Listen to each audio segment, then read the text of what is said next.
بابرکت یاریوں اور محبتوں کو سلامت رکھے۔ تو عقل مندوں نے کہا ہے خیر الکلامی قل و دل، بہترین بات یہی ہے کہ آدمی مختصر کرے مگر پرمغز اور دلیل کے ساتھ ہے۔ اب ہمارے پاس نہ مغز ہے نہ دلیل، صرف حبیب خدا کی نعت ہے تو وہی پیش کرتے ہیں۔ حبیب خدا کی نعت بیان کرنے کے لیے میں نے سورہ فاتحہ کی اول آیت کا انتخاب کیا۔ میرے جملے پر اگر آپ غور کریں گے تو آپ کو تھوڑی سی حیرت ہوگی، اس لیے کہ وہ آیت دراصل توحید خداوندی کا بیان ہے، اور میں نے کہا کہ حبیب خدا کی نعت کے لیے میں نے سورہ فاتحہ کی اول آیت تلاوت کی۔ معلوم ہوا کہ میں نے اپنا عقیدہ تو بتا دیا، علماء سمجھیں گے میری بات۔ عقیدہ میں نے اپنا بتا دیا کہ میرے عقیدے میں خدا کی توحید ہے ہی وہ جو حبیب کی نعت، اور میرے عقیدے میں حبیب کی نعت ہی دراصل خدا کی توحید ہے۔ اب جو خدا کی توحید ہم تک پہنچی ہے وہ کیا ہے؟ وہ یہ ہے تمام تعریفوں کا مالک وہ ہے اللہ وحدہ لا شریک۔ یہ اس کی پہلی شان ہے کہ تمام تعریفیں اس ایک اللہ کے لیے ہیں جو وحدہ ہے اور لا شریک ہے۔ یعنی وحدہ کا ترجمہ کیا ہے؟ اپنی ذات و صفات میں واحد و یکتا ہے، اپنی ذات و صفات میں واحد و کیا ہے؟ یکتا ہے۔ آپ نے غور کیا؟ یک کہتے ہیں ایک کو، اور تا کا مطلب ہے حد بندی، یعنی وہ ایک ہے اور جہاں تک وہ ہے یکتا، مطلب وہ جہاں تک ہے یک ہے، یکتا اپنی ذات میں یک آئیں گے تو مزہ آئے گا۔ 10 منٹ ہی ہیں، 9 توحید کا عدد ہے، ایک اپنا لگا کے تو 10 پورے۔ یکتا اپنی وحدانیت میں جہاں تک ہے ایک ہے، اس کی ذات کہیں بھی تقسیم نہیں ہوتی اور دو نہیں ہوتے، ٹھیک؟ اور پھر وحدہ لا شریک ہے، تو اپنی ذات میں ایک ہے اور اس کی ذات میں کوئی دوسرا شریک بھی نہیں ہے۔ تو جہاں تک ہے واحد ہے، جہاں تک ہے لا شریک ہے، اور وحدت میں بھی یکتا ہے، لا شریکیت میں بھی یکتا ہے۔ اور یہ دونوں خبریں ہمیں دی ہیں حبیب نے صلی اللہ علیہ وسلم۔ دروازہ تھوڑا بند کیجیے گا۔ یہ دونوں خبریں ہمیں دی ہیں حبیب نے صلی اللہ علیہ وسلم، یعنی اس کی وحدانیت کو میں نے دیکھا نہیں، حبیب سے جانا، اس کی لا شریکیت کو میں نے دیکھا نہیں، حبیب سے جانا۔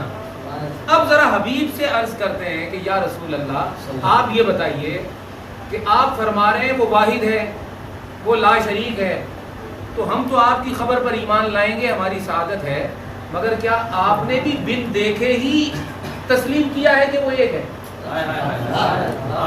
تو رب تعالیٰ فرماتا ہے اپنے حبیب کو کہ اے حبیب ان سب کا ایمان ہوگا تیری خبر پر اور میری وحدانیت اور لا شریکیت پر۔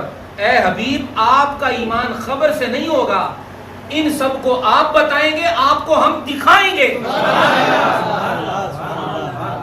تو ہر کوئی مومن ہوا حضور سے خبر پا کر، اور حضور مومن ہوئے اس کی وحدانیت اور اس کی لا شریکیت کا دیدار پا کر۔ تو ہمارا ایمان کانوں سے ہے، حبیب کا ایمان آنکھوں سے ہے۔ ہم ایمان لاتے ہیں سن کر، حبیب نے مانا اسے دیکھ کر۔ کیا مانا؟ وحدہ، کہ وہ واحد ہے، لا شریک ہے، اور وحدہ یکتا ہے۔ معلوم ہوا اگر اس کی وحدانیت وحدت میں بے حد ہے تو محمد کی نگاہ اس کو دیکھنے میں بے حد ہے۔ جس کی وحدانیت بے حد ہو اس کو دیکھنے کے لیے بھی تو بے حد نگاہ چاہیے۔ معلوم ہوا وہ بے حد دکھا رہا تھا، حبیب بے حد دیکھ رہا تھا، کل بھی دکھا رہا تھا، حبیب نے کل بھی دیکھا، حبیب کو وہ آج بھی دکھا رہا ہے، حبیب نے آج بھی دیکھا، اور حبیب کو وہ اپنا دیدار کرواتا رہے گا، حبیب دیکھتا رہے گا۔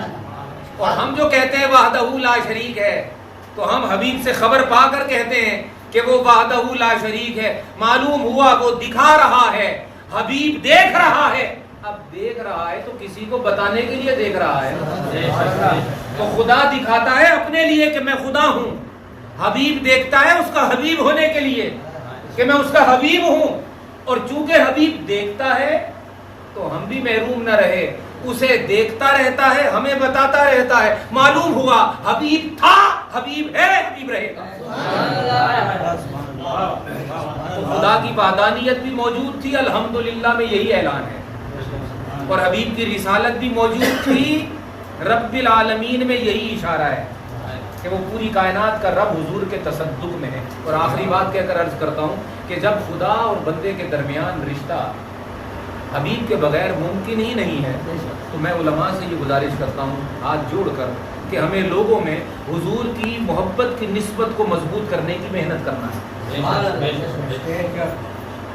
ہمیں اپنے حلقہ احباب میں اور جہاں جہاں تک ہمارا پیغام پہنچتا ہے، ہمیں لوگوں کو یہ بتانا ہے کہ خدا کی وحدانیت اور لا شریکیت پر ہمارا ایمان ہو ہی نہیں سکتا جب تک ہم حضور کی بارگاہ سے غلامی کی نسبت کو مضبوط نہ کر لیں۔ نسبت غلامی کو مضبوط کیے بغیر ہم خدا کی وحدانیت اور خدا کی لا شریکیت کو نہیں پہچان سکتے۔ اب آخری بات، علماء موجود ہیں، بعض اور افراد موجود ہیں، الحمدللہ یہ خدا نے اپنی تعریف بیان فرمائی، اور دیکھیں عجیب بات ہے، الحمدللہ یہ کلمہ مطلق ہے، اس میں میں اور تو کی کوئی اضافت نہیں ہے، یعنی اللہ یہ نہیں فرما رہا کہ میں تمام تعریفوں کا مالک میں ہوں، یہ نہیں فرما رہا، مطلق جملہ ہے، الحمدللہ تمام تعریفوں کا مالک اللہ ہے۔ گویا اگر اللہ بھی یہ جملہ ادا کرے تو الحمدللہ ہوتا ہے، نبی بھی ادا کرے تو الحمدللہ ہوتا ہے، ابو بکر ادا کرے تب بھی الحمدللہ ہوتا ہے، مولا علی ادا کرے تب بھی الحمدللہ ہوتا ہے، علامہ نبیل صاحب پڑھے تب بھی الحمدللہ ہوتا ہے، میں محمد عرفان چشتی پڑھوں تب بھی الحمدللہ ہوتا ہے، آپ بھی پڑھیں تو کیا گویا جملہ مطلقہ ہے، الحمدللہ تمام تعریفوں کا مالک اللہ۔ معلوم ہوا رب تعالیٰ نے جب اپنی تعریف ہم سے کروائی اس میں اور تو نہیں لایا، اس میں صوفیانہ اشارہ یہ تھا کہ جہاں میں اور تو ہوگی وہاں اس کی تعریف نہ ہوگی، یا تو میری ہوگی یا تیری ہوگی، تو مجھے آج ہی کہ میں تجھے کہوں، نہیں سمجھے، تو مجھے کہ اور میں، تو مجھے بلا تو میں تجھے بلاؤں، تو میری مسجد کا دھیان کر تو میں تیری مسجد کا کروں۔ جب چشتی صاحب ہماری مسجد کا دھیان نہیں کرتے تو ہم ان کی مسجد کا کیوں کریں؟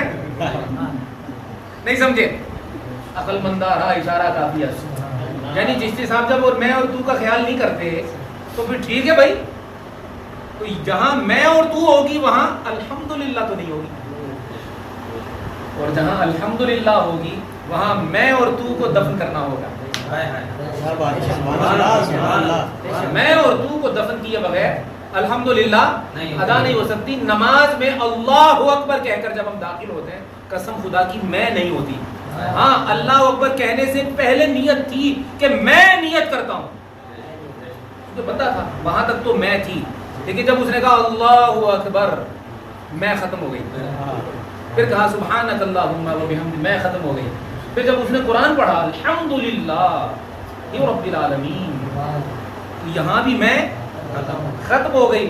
بات ختم کر رہا ہوں یہ بات اور یہ پیغام رکھ کر آپ کے سامنے کہ نماز وہ واحد عبادت ہے کہ جب تک میں ختم نہ ہو جائے نماز شروع ہی نہیں ہوتی۔ اب اگر آپ میری بات کو سمجھ لیں مختصراً، شرح تو میں اس کی لمبی کر سکتا تھا، گرمی کی ہے، میں محفل محدود بھی ہے، میں کو ختم کرنے سے پہلے نماز کا تصور ممکن نہیں، میں ختم ہوگی تو نماز شروع ہوگی، اور نماز جو ہے تمام علماء میری بات کی تائید کریں گے، نماز حضور کی ادا کو اپنانے کا نام ہے۔ ازاں ازل سے تیرے عشق کا ترانا بنی، نماز اس کے نظارے کا یہ بہانہ بنی، ادائے دید سراپا نیاز تھی تیری، کسی کو دیکھتے رہنا نماز تھی تیری۔ بغیر شرع کی بات ختم کر رہا ہوں، حضور کھڑے ہوئے تو نماز بن گئی، بیٹھے تو نماز بن گئی، جھکے تو نماز بن گئی، حضور نے کچھ کیا تو نماز بن گئی، حضور خاموش رہے تو نماز بن گئی۔ جب پوچھا گیا کہ نماز کیا ہے، بخاری کی روایت ہے، حضور نے فرمایا مجھے دیکھا کرو، جیسے میں کرتا ہوں کرتے چلے جاؤ، تمہاری نماز ہو جائے گی۔ حضور کی ادا پر چلنے کا نام نماز ہے، اور نماز میں آنے سے پہلے میں ختم ہو جاتی ہے۔ تو جب میں ختم کر کے نماز میں داخل ہوتا ہے تو مجھے یہ بتا، جو نماز میں ختم کرا دے محمد سے نکلی ہے، محمد کے اپنے وجود میں کہاں ہوگی؟ نعرہ رسالت، نعرہ رسالت۔ معلوم ہوا کہ الحمدللہ بتا رہا ہے کہ تمہاری میری میں تو ختم ہو جاتی ہے، محمد الرسول اللہ، اور خدا میں اور تو کہاں سے آئی؟ اس لیے اعلیٰ حضرت پکارے بریلی سے، فرمایا میں تو مالک ہی کہوں گا کہ ہو مالک کے حبیب، کہ ہو یعنی محبوب میں نہیں میرا تیرا، محبوب و محب میں میرا تیرا، میں اور تو نہیں ہوتی۔ معلوم ہوا جب تک میں اور تو ہے محبت نہیں ہے، اور جب محبت ختم ہو گئی، جب میں اور تو ختم ہو گئی محبت آ گئی، اور جب محبت آ گئی تو پھر تو حبیب کی سنت پہ عمل ہو گیا۔ اب جب حبیب کی سنت پر عمل ہو گیا، لہذا اب ابو بکر صدیق بھی ہوگا، عمر فاروق بھی ہوگا، عثمان غنی بھی ہوگا، علی مولا بھی ہوگا۔ یہ وجہ ہے کہ حضور کبھی فرمائیں گے کہ پوری امت کے احسانات کا میں نے بدلہ دے دیا سوائے ابو بکر کے احسان کے، اس کے احسانات کا بدلہ قیامت میں دوں گا۔ یہی حضور ہوں گے کہ فرمائیں گے میرے بعد کوئی نبی ہوتے تو عمر ہوتے، یہی حضور ہیں جو فرمائیں گے عثمان تو ایسا باحیا ہے کہ فرشتے بھی حیا کرتے ہیں، انہی پھر یہی حضور فرمائیں گے جو مجھے مولا کہتا ہے علی کو مولا مان لے، من کنت مولا فعلی مولا، جس کا میں مولا ہوں اس کے علی مولا ہیں۔ پھر یہ میں اور تو کے جھگڑے ختم، محبت شروع، پھر صحابیت بھی سمجھ آئے گی، حضور کی آل و عطرت کا احترام اور عزت بھی سمجھ آئے گا، پھر نمازیں بھی سمجھ آئیں گی، پھر درود و سلام بھی سمجھ آئے گا، اور بات ختم کر رہا ہوں، پھر آپ کو دنیا میں آنا بھی سمجھ آئے گا، دنیا سے جانا بھی سمجھ آئے گا۔ اللہ تبارک تعالیٰ کی بارگاہ سے میں دعا کرتا ہوں کہ مالک الملک ہمیں الحمدللہ کی الحمدللہ تو عطا فرما دے، تاکہ میں اور تو ختم ہو جائے اور ہمارے آپس کے فسادات ختم ہو جائے، دل ایک ہو جائے، پھر ہم کہیں الحمدللہ کہ اب مسلمان ایک اور نیک ہو۔ اللہ پاک یہ خدمت کرنے کی توفیق دے اور ان کے گھر کو شاد و آباد رکھے، علامہ صاحب کو اور ان کے اہل خانہ کو، ان کے دوست احباب کو سدا سلامت رکھے، شاد و آباد رکھے، اپنی خیر و عافیت میں رکھے، گنبد خضرا کے سائے میں رکھے۔ اللہ تبارک تعالیٰ قبول فرمائے۔ انہی الفاظ پر ختم